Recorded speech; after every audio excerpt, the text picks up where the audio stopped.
साल 1905 की बात है। प्रयागराज के कुंभ मेले का समय था। चारों ओर से श्रद्धालु और साधु संत इलाहाबाद की ओर बढ़ रहे थे।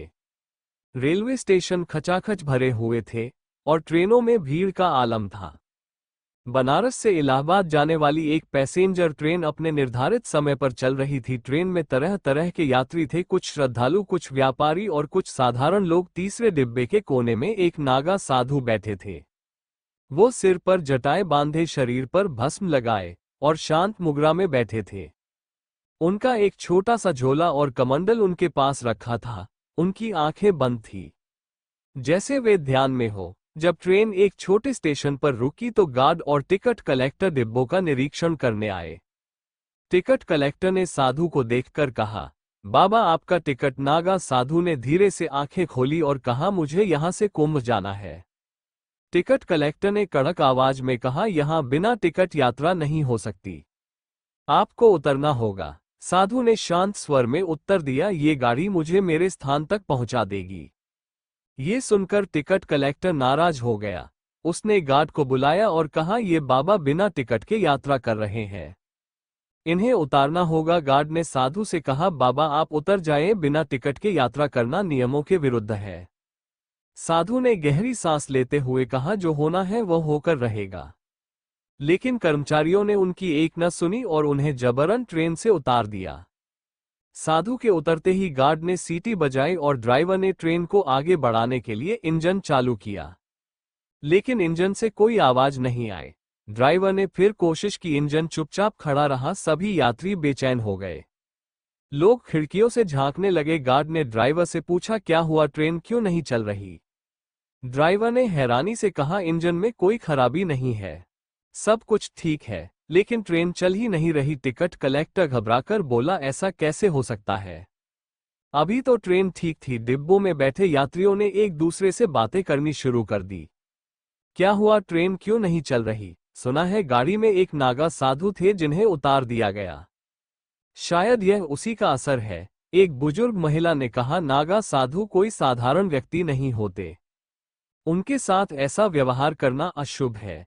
एक युवा यात्री ने हिम्मत कर टिकट कलेक्टर से कहा, साधु बाबा को वापस चढ़ाए, शायद ट्रेन फिर से चल पड़े। लेकिन टिकट कलेक्टर ने गुस्से में कहा, यह अंधविश्वास है, ट्रेन क्यों रुकेगी किसी के उतरने से? इस बीच ट्रेन के गार्ड और ड्राइवर ने इंजीनियरिंग टीम को बुलाया। उन्होंने इंजन की जांच की, लेकिन सब कुछ सही पाया। स्टेशन मास्टर तक ये खबर पहुंची। उन्होंने आकर स्थिति का जायजा लिया। उसी समय एक यात्री ने साधु को प्लेटफॉर्म के छोर पर ध्यान करते देखा। वो घबराकर गार्ड के पास गया और कहा, साधु बाबा वहीं बैठे हैं, उनसे क्षमा मांग लीजिए। आखिरकार स्टेशन मास्टर खुद साधु के पास गए और झुककर बोले, महात्मा जी, अगर हमसे कोई गलती हुई हो तो हमें क्षमा करें, कृपया ट्रेन पर वापस आ जाए। साधु ने धीरे से आंखें खोली और कहा, मैंने तो कुछ नहीं किया, जो तुमने किया है वो तुम्हारी करनी है। अब तुम मुझे चढ़ा रहे हो तो चलो। साधु की ट्रेन पर चढ़ते ही ड्राइवर ने इंजन चालू किया और इस बार ट्रेन धीरे धीरे आगे बढ़ने लगी। ये देखकर सभी यात्री हैरान रह गए। यात्रियों ने साधु के पास जाकर क्षमा मांगी। एक महिला ने रो हुए कहा, बाबा हमें क्षमा कर दीजिए, हम समझ नहीं पाए कि आप कौन हैं। साधु ने शांत भाव से कहा, मैं तो केवल यात्री हूं, जैसे तुम सब, लेकिन याद रखना, किसी के साथ अन्याय ना करो, हर व्यक्ति अपने कर्मों का हिसाब देता है।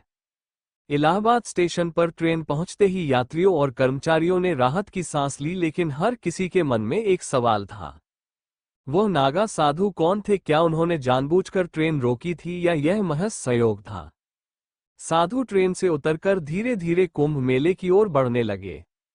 उनके चारों ओर भीड़ थी, लेकिन उनकी मौजूदगी का आभामंडल इतना गहरा था कि लोग अपने आप रास्ता दे रहे थे।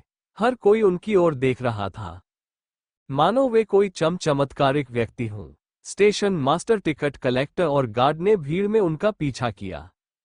वे उनके पास जाकर बोले, महात्मा जी कृपया हमें माफ कर दीजिए, हमने आपसे अनजाने में अपमानजनक व्यवहार किया, क्या आप हमें कुछ बताना चाहेंगे? साधु मुस्कुराए और बोले, मैं कौन हूं यह महत्वपूर्ण नहीं है, लेकिन ये याद रख कि जीवन में किसी को बिना समझे दंडित न करना। ट्रेन का रुकना तुम्हारे कर्म का परिणाम था। ना कि मेरी किसी शक्ति का। स्टेशन मास्टर ने झुककर कहा, महात्मा जी, क्या हमें कभी अपने कर्मों का प्रायश्चित करने का अवसर मिलेगा? साधु ने जवाब दिया, हर कर्म का हिसाब समय पर मिलता है। अगर सच्चे हृदय से प्रायश्चित करोगे तो मुक्ति संभव है। साधु को के मुख्य घाट पर पहुंचे। वहां पहले से ही नागा संप्रदाय के कई साधु जमा थे। जैसे कि वह पहुंचे, बाकी नागा साधुओं ने उनका स्वागत किया। उनमें से एक वरिष्ठ साधु ने कहा, आपने अपनी यात्रा पूरी कर ली, लेकिन आपकी आंखों में आज भी कुछ अनसुलझे प्रश्न हैं। क्या आप कुंभ के कारण आए हैं या किसी अन्य उद्देश्य से? साधु ने उत्तर दिया, इस बार कुंभ केवल स्नान का नहीं बल्कि आत्मा की शुद्धि का है। मेरे मार्ग में जो बाधा आए वह एक संकेत था। दूसरे साधु ने पूछा, कैसा संकेत? साधु ने गहरी सांस लेते हुए कहा, ये दुनिया कर्मों की वजह से बंधी हुई है, लेकिन लोग अपने कर्मों को भूलकर दूसरों को दोष देते हैं। मैंने उस ट्रेन को इसलिए नहीं रोका क्योंकि मैं नाराज था। ये सब इसलिए हुआ ताकि लोग अपने भीतर झांक सके। साधु के इस कथन ने वहां मौजूद संतों और श्रद्धालुओं को विचार में डाल दिया। भीड़ बढ़ती जा रही थी। लोग साधु की एक झलक पाने के लिए उमड़ पड़े। किसी ने पूछा, महात्मा जी, क्या हमें भी हमारे कर्मों का फल मिलेगा? साधु ने मुस्कुराते हुए कहा, हर व्यक्ति अपने कर्मों का फल अवश्य पाता है, लेकिन जो समय रहते अपने कर्म सुधार ले उसे मुक्ति मिलती है। एक महिला रोते हुए बोली, बाबा, मेरे पति का स्वभाव बहुत कठोर है, क्या मैं उनकी मुक्ति के लिए कुछ कर सकती हूँ? साधु ने उसे सांत्वना देते हुए कहा, तुम्हारा प्रेम और विश्वास ही उनका उद्धार करेगा। अपने कर्म को शुद्ध रखो। कुंभ का अंतिम दिन था। साधु ने घाट पर स्नान किया और कुछ क्षणों के लिए ध्यान में बैठ गए। उनका तेज इतना बढ़ गया कि लोग आंखें मिलाने की हिम्मत नहीं कर पा रहे थे। ध्यान से उठकर उन्होंने कहा, अब मेरा समय पूरा हो गया। ये कुंभ मेरे अंतिम कर्म की पूर्णता थी। यह कहने के बाद वह घाट से उठे और धीरे धीरे भीड़ में गायब हो गए। लोगों ने उन्हें ढूंढने की कोशिश की, लेकिन उनका कोई पता नहीं चला। उस घटना के बाद उस ट्रेन के यात्रियों और कर्मचारियों ने अपने अपने जीवन में बदलाव किए। स्टेशन मास्टर ने रेलवे में कर्मचारियों के साथ न्यायपूर्ण व्यवहार करने का प्रण लिया। टिकट कलेक्टर ने हर जरूरतमंद को मदद देने की कसम खाई। गार्ड ने कहा, अब मैं किसी को बिना वजह नहीं रोकूंगा। हर व्यक्ति के पीछे एक कहानी होती है। लोगों ने साधु के उपदेशों को अपने जीवन में अपनाया। कुंभ मेले के बाद ट्रेन के कर्मचारियों, विशेष रूप से स्टेशन मास्टर, गार्ड और टिकट कलेक्टर के दिल में अजीब सी बेचैनी थी। साधु के शब्द उनकी आत्मा को झकझोर गए थे। वह शांत लेकिन गहरी आवाज हर वक्त उनके कानों में गूंजती रहती, हर कर्म का हिस्सा साफ समय पर मिलता है।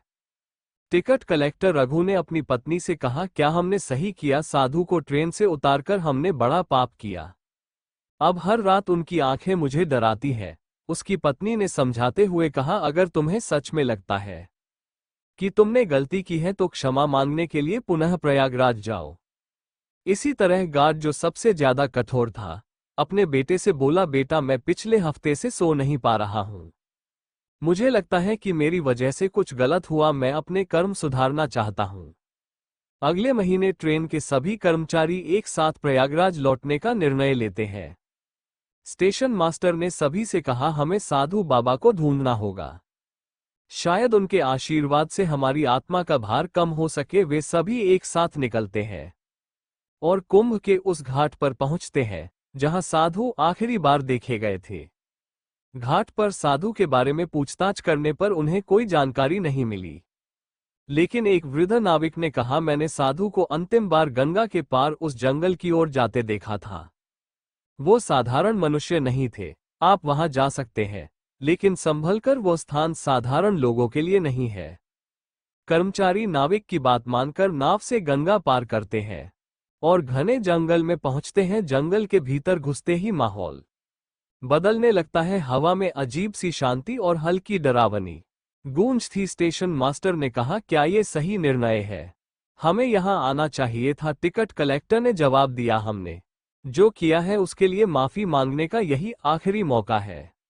जंगल के बीचों बीच उन्हें साधु एक बड़े पेड़ के नीचे ध्यान मग्न अवस्था में दिखाई देते हैं। उनकी उपस्थिति अब और भी दिव्य हो गई थी। उनके चारों ओर प्रकाश का एक घेरा सा बन गया था। स्टेशन मास्टर और बाकी कर्मचारी उनके पास जाकर झुक गए। ने कहते हुए कहा, महात्मा जी, हमने बहुत बड़ा अपराध किया, कृपया हमें क्षमा कर दीजिए। साधु ने धीरे से आंखें खोली। उनकी दृष्टि इतनी तेज थी कि सभी झुककर जमीन को देखने लगे। साधु बोले, तुम्हारा अपराध मुझसे नहीं, अपने कर्मों से है। अगर सच्चे मन से प्रायश्चित करोगे तो क्षमा संभव है। स्टेशन मास्टर ने रोते हुए कहा, महात्मा जी हमें बताइए कि हम अपने पापों का प्रायश्चित कैसे करें। साधु ने कहा, गंगा सब पाप धो देती है, लेकिन सच्चा प्रायश्चित अपने कर्मों को बदलने में है। दूसरों के प्रति दयालु बनो, हर व्यक्ति को उसकी आवश्यकता के अनुसार सहायता दो, यही तुम्हारे प्रायश्चित का मार्ग है। साधु ने उन्हें जंगल से लौटने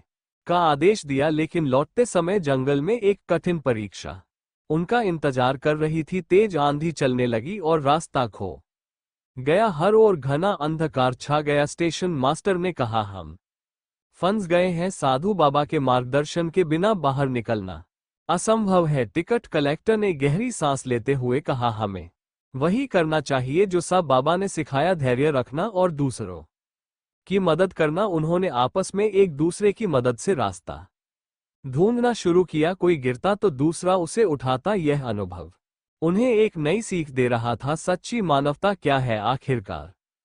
सूरज की पहली किरणों के साथ वे जंगल से बाहर निकल आए। उस घटना के बाद वे सभी कर्मचारी अपने जीवन में पूरी तरह बदल गए। टिकट कलेक्टर ने हर गरीब यात्री की मदद करनी शुरू कर दी। गार्ड ने अपने व्यवहार में दयालुता लाना सीख लिया। स्टेशन मास्टर ने हर यात्री को समान समझकर आदर देना शुरू किया। कुछ वर्षों बाद जब वे सभी प्रयागराज स्टेशन पर दोबारा मिले तो उन्होंने देखा कि स्टेशन के पास एक नया मंदिर बन चुका था। स्थानीय लोगों ने बताया कि यह मंदिर उसी नागा साधु की स्मृति में बनाया गया है। वे सभी मंदिर में जाकर साधु के चरणों में झुके और महसूस किया कि उनकी आत्मा अब हल्की हो गई है। ये कहानी केवल कर्म और प्रायश्चित की नहीं थी, यह जीवन को बदलने और दूसरों के प्रति संवेदनशीलता रखने का संदेश थी। उन साधु का नाम या पहचान भले ही रहस्यमय रहे, लेकिन उनका संदेश हमेशा अमर रहेगा। कर्म से बड़ा कोई धर्म नहीं।